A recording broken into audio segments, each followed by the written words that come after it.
In this video, we have discussed next question of linear algebra, September 2022. Part B के हमने कल वाले lecture में कंप्लीट कर लिए थे, तो आज हम पार्ट सी के कंप्लीट कर लेते हैं। तो फर्स्ट क्वेश्चन यहाँ पे क्या है, let A be n cross n matrix with entries in R, ठीक है, सच दैट। यहाँ पे आप जब क्वेश्चन को रीड करो ना, तो साथ के साथ आप एक एक लाइन का मीनिंग समझते जाया करो, ठीक। अब यहाँ पे फर्स्ट ही लाइन में इसने क्या कहा कि जो मैट्रिक्स है आपके पास वो क्या है, एन क्रॉस एन ऑर्डर की है, और जो एंट्रीज है वो कहाँ से है, सेट ऑफ रियल नंबर से। यानी कि आपके पास जो यहाँ पे मैट्रिक्स है एन क्रॉस एन ऑर्डर की, यहाँ पे एंट्रीज कहाँ से है, a I J belongs to set of real number, okay, such that A and A square are of the same rank. अब यहाँ पे सेकंड, यहाँ पे इसने क्या कहा कि rank of A and rank of A square are equal, okay. Consider the linear transformation T R n to R n defined by T of v is equal to A v for all v belongs to R raise to the power n. अब यहाँ पे इसने एक linear transformation defined की किस type से, R n raise to the power R raise to the power n, ठीक है। अब डिफाइंड कैसे की है इसने, T of v is equal to A v. अगर मैं यहाँ से मैट्रिक्स रिप्रेजेंटेशन निकालूँ टी की, तो क्या आएगी आपके पास, A, okay. For all v belongs to R raise to the power n, ठीक है। अब यहाँ पे R raise to the power n में से बिलोंग करने का क्या मतलब है कि जो वी है वो किस टाइप का एलिमेंट है, यहाँ पे x1 x2 x3 up to xn, okay. Which of the following statements are true. अब फर्स्ट ही ऑप्शन आपके पास क्या है, the kernels of T and T of T are same, the kernels of T and T of T are equal dimension, A must be invertible. हम पहले यहाँ पे टी ऑफ टी देख लेते हैं कि ये ट्रांसफॉर्मेशन आपकी किस टाइप की होगी। टी ऑफ टी जब आप यहाँ पे निकालोगे तो क्या आएगा, यहाँ से टी ऑफ वी। अब टी ऑफ वी ये किस पे मैप हो रही है, T of V A V पे, है ना। अब टी ऑफ ए वी आपके पास क्या आएगा, यहाँ से ए स्क्वेयर वी। यानी कि जब आप यहाँ से मैट्रिक्स रिप्रेजेंटेशन निकालोगे टी ऑफ टी की, तो यहाँ से क्या आएगी, ए स्क्वेयर। तो हमें किसका बिहेवियर चेक करना है, ए का और ए स्क्वेयर का। जब हम कर्नल की बात करेंगे तो हम kernel of A and kernel of A square यहाँ पे देखेंगे कि क्या आएगा। इसी टाइप से हम डायमेंशन चेक करेंगे, dimension of A and dimension of A square आपकी क्या रहेगी, ठीक है। तो सबसे पहले मैं आपको रिजल्ट लिखवा देती हूँ दो, जो आपको याद रखनी है कि आपके पास क्या रिजल्ट होता है कर्नल पे और रेंज पे, ओके।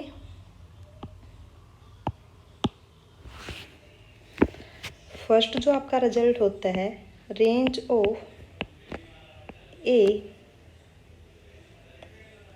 किसको कंटेन करेगा, रेंज ऑफ ए स्क्वेयर को, और रेंज ऑफ ए स्क्वेयर किसको कंटेन करेगा, रेंज ऑफ ए क्यूब को, ठीक है।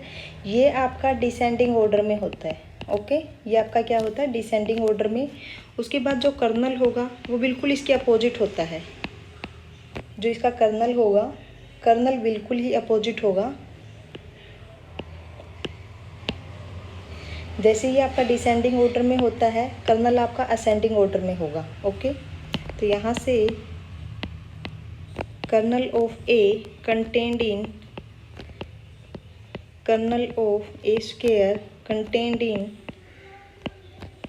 कर्नल ऑफ ए क्यूब, ठीक है। ये आपका असेंडिंग ऑर्डर में होगा।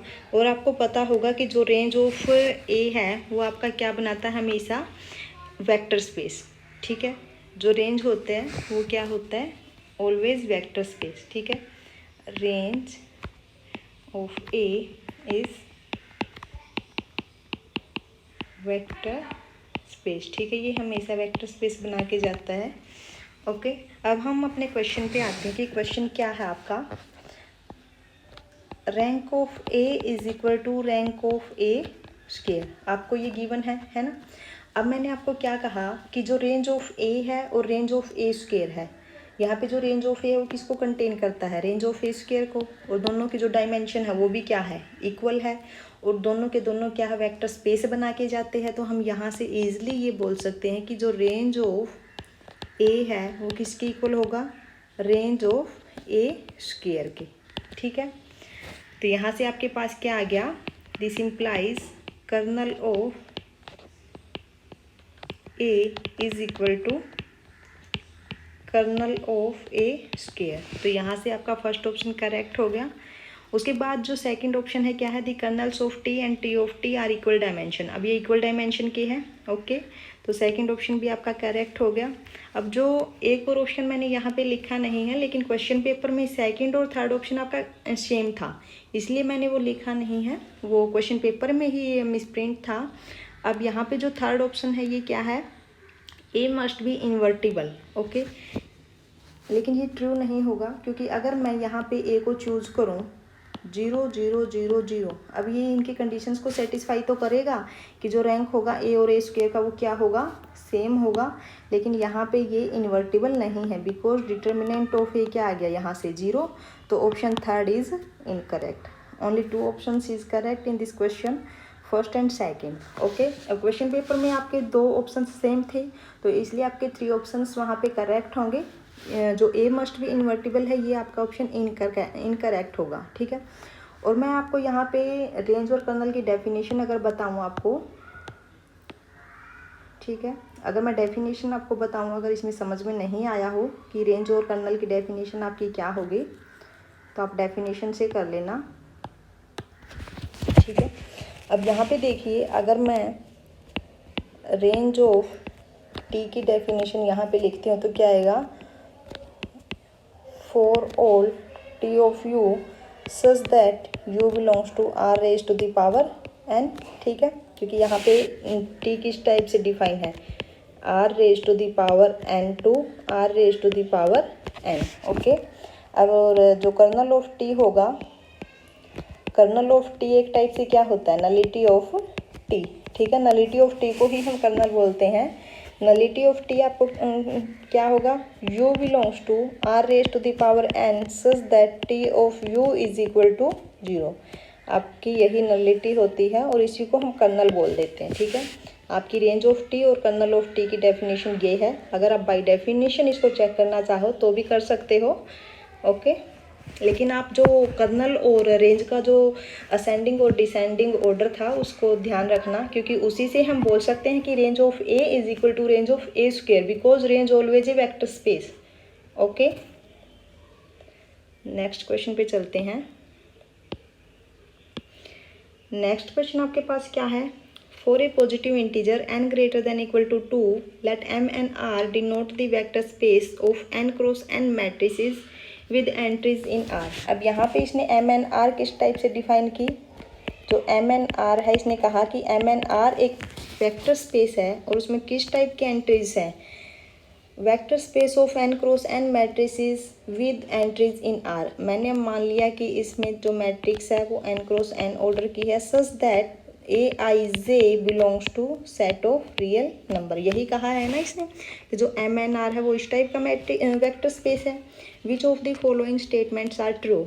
अब हमें बताना है कि कौन सी स्टेटमेंट यहाँ पे ट्रू होगी। फर्स्ट स्टेटमेंट क्या है, the vector space M n R can be expressed as the union of finite collection of its proper subspace. यहाँ पे क्या है, the vector space M n R can be expressed as the union of finite collection of its proper subspace, ठीक है।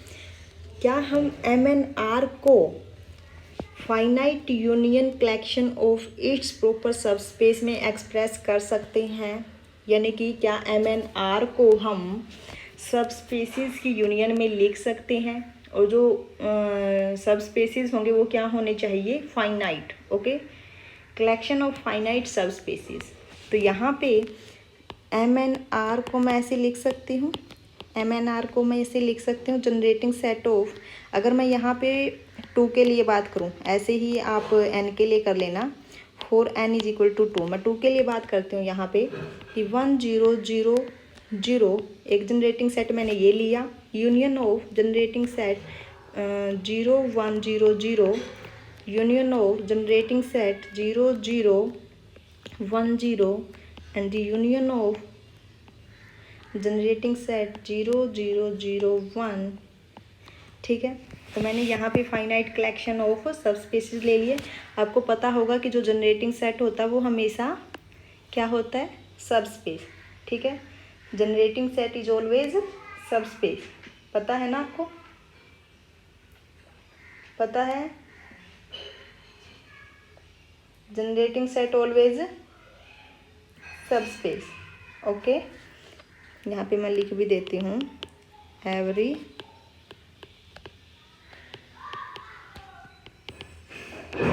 Generating set is a सब space, okay. तो यहाँ से हमने एम एन आर को कैसे लिख दिया, expressed as the union of finite collection of its proper sub space. जैसे हमने N2 के लिए यहाँ पे लिखा है, ऐसे ही आप N के लिए लिख सकते हो, ठीक है। तो फर्स्ट ऑप्शन आपका क्या हो गया, करेक्ट। अब सेकंड ऑप्शन देख लेते हैं कि सेकंड क्या है।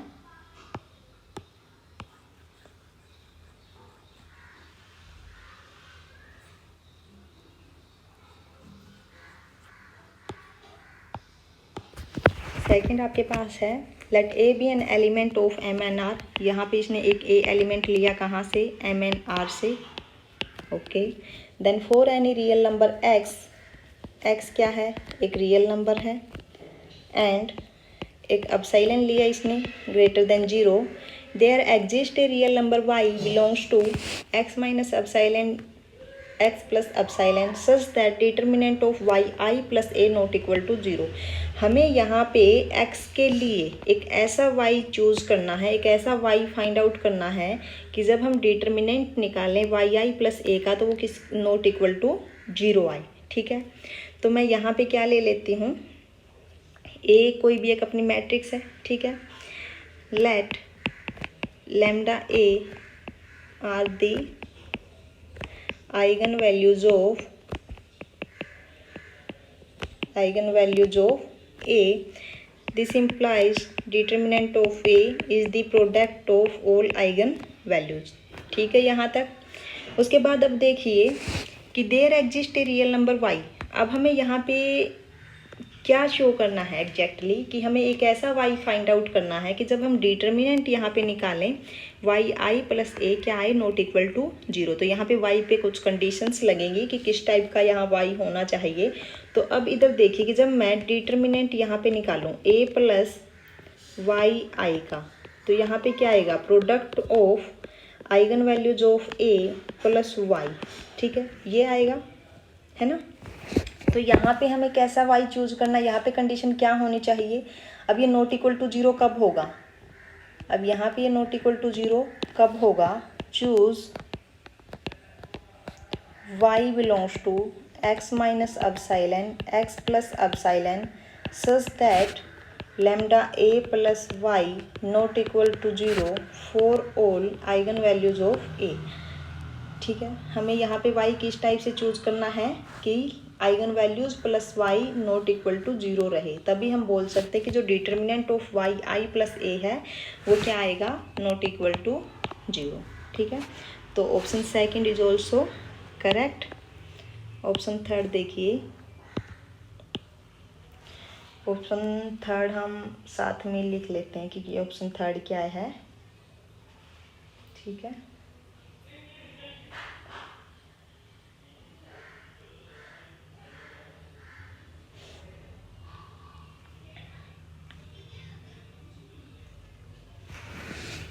ऑप्शन थर्ड आपका क्या है,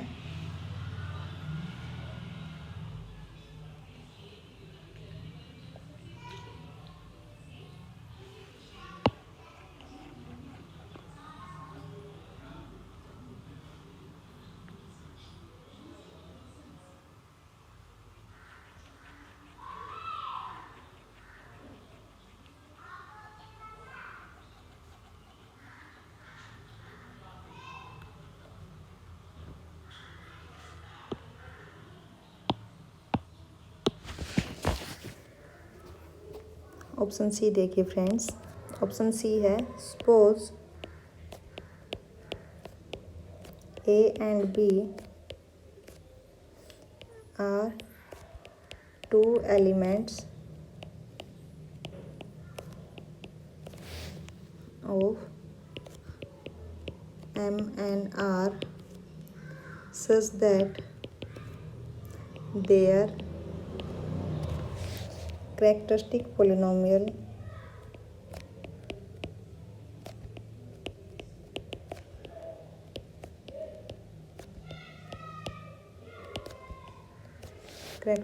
polynomials are equal if a is equal to c square for some c belongs to M and R, then b is equal to d square for some d belongs to M and R. Okay, तो मैं यहाँ पे choose कर लेती हूँ ए और B. ए और B मैं किस टाइप से लेती हूँ? ए मैं यहाँ पे ले लेती हूँ 1 0 0 0 एंड बी, सॉरी यहाँ पे भी 0 ही ले लेती हूँ, और बी मैं यहाँ पे ले लेती हूँ 0 1 0 0। तो यहाँ पे दोनों की कैरेक्टरिस्टिक पोलिनोमियल सेम है। कैरेक्टरिस्टिक पोलिनोमियल ऑफ ए यहाँ पे क्या है? X square and same as characteristic polynomial of B, दोनों की इक्वल है। ठीक है, उसके बाद इसने क्या कहा? If A is equal to C square, क्या मैं ए को इस फॉर्म में लिख सकती हूँ? यही आएगा सेम, है ना? तो मैं इसको नाम दे देती हूँ C square for some C belongs to M n R. अगर हम a is equal to C square, अगर हम इसको इस फॉर्म में लिख सकते हैं, then b is equal to D square. क्या हम b को किसी स्क्वेयर में लिख सकते हैं? क्या हम स्क्वेयर फॉर्म में लिख सकते हैं b को? No, b can not be write down in square. क्यों नहीं लिख सकते हम? मान लो कि हम लिख सकते हैं b is equal to D square. D को हम क्या मान लेते हैं? A B C D and A B C D. ठीक है, तो अगर हम यहाँ से वैल्यूज़ निकालें तो क्या आएगी? यहाँ पे A square plus B C, यहाँ से क्या आएगा?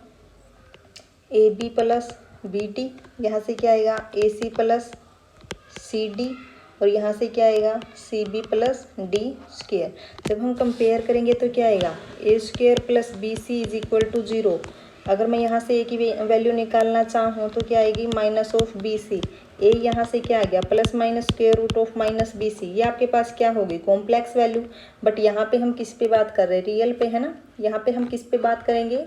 रियल एंट्रीज पे। लेकिन यहाँ पे जब हम ए की वैल्यू निकालेंगे तो क्या आ गई आपके पास? कॉम्प्लेक्स। तो हम कभी भी बी के कोरस्पॉन्डिंग एक स्क्वायर मैट्रिक्स फाइंड आउट नहीं कर सकते अगर हम बी इस टाइप की चूज कर लेते हैं। ठीक है, और मैंने आपको पहले भी बताया कि अगर हमें ऑप्शन से रिजेक्ट करना हो तो एक एग्जाम्पल ही काफ़ी है जो उसको इनकरेक्ट प्रूफ कर दे, है ना? तो हमें यहाँ पे एक बी इस टाइप की मैट्रिक्स मिल गई जिसके कोरस्पॉन्डिंग कोई भी उसकी स्क्वायर मैट्रिक्स नहीं मिलेगी। This implies option C is a incorrect option. Okay, and last option आपका क्या है वो देख लेते हैं हम।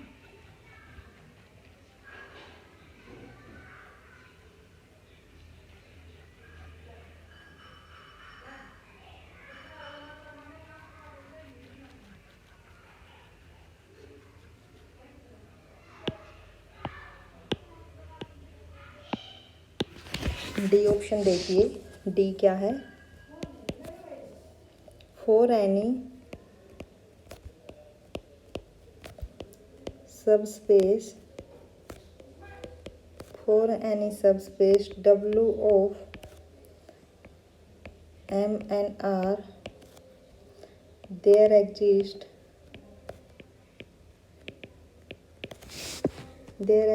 a linear transformation